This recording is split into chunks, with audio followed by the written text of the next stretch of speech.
Hello, dear colleagues.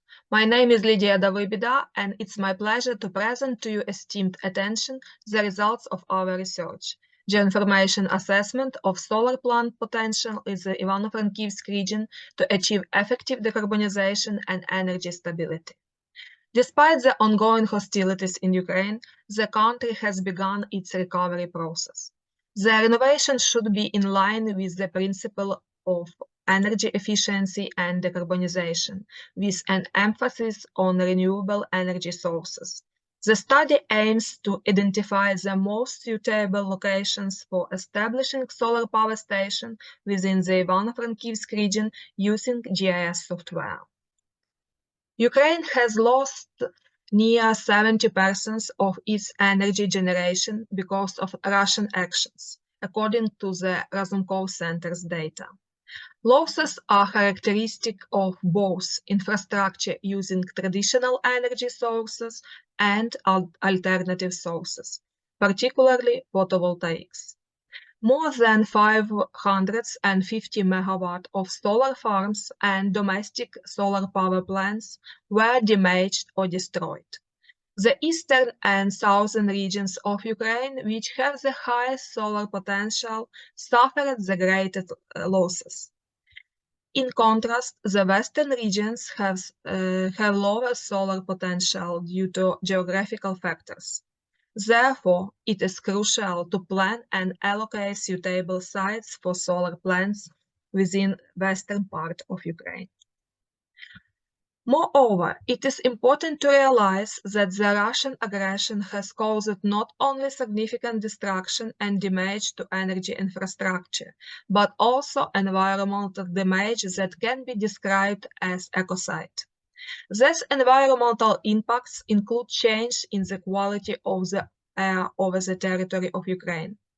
For example, methane pollution that significantly contributes to the greenhouse effect is increasing in Ukraine and particularly in study region, as confirmed by the results of satellite monitoring.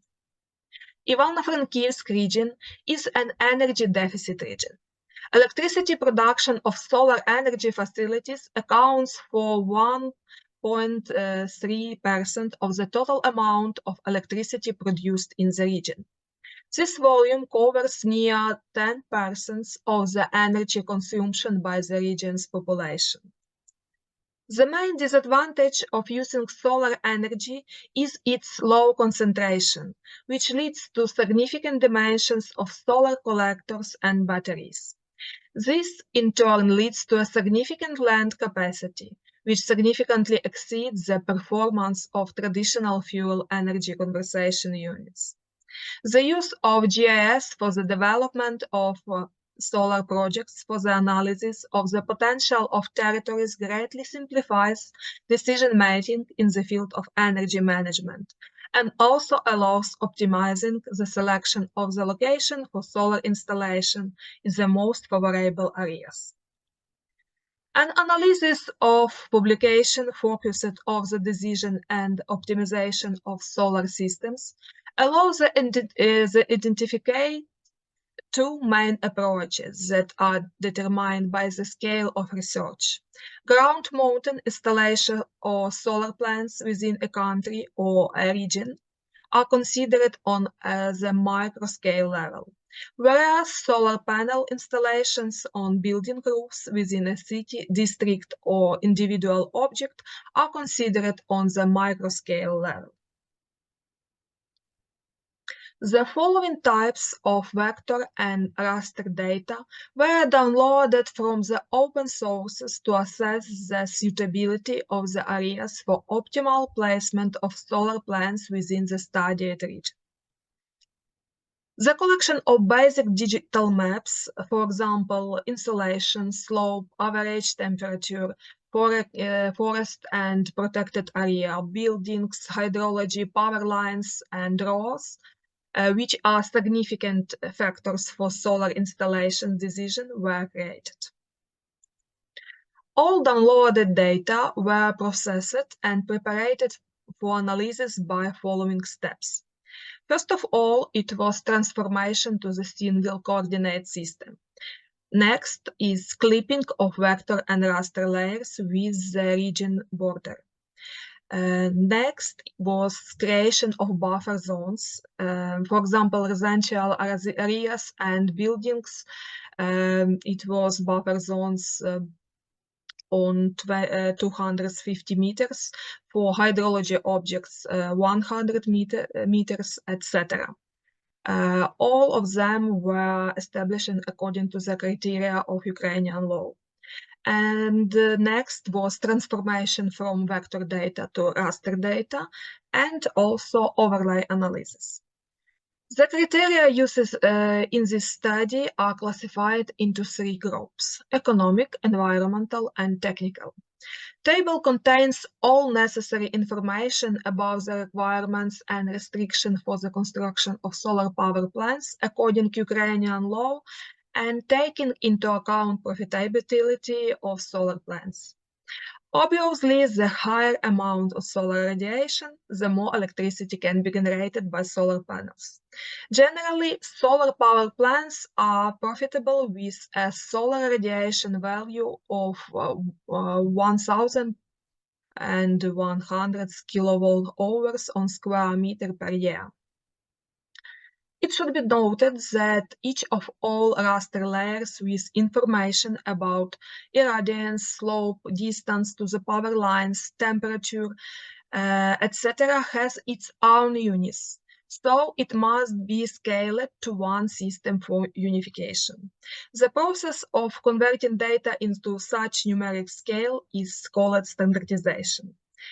In this case, all criteria were standardized before weighting to a common numerical range using the most commonly used linear scaling between the minimum and maximum values of all the criteria. The algorithm of Boolean logic converts the input information from each raster map to binary, from 0 to 1, or true or false. Therefore, the restricted areas were not suitable at all and were assigned with a value of 0, while other areas were assigned with value 1. The suitable areas obtained by multiplying of corresponding Boolean maps should be estimated using raster layers and AHP-evaluated maps. The final map can be calculated by following formula from the slide.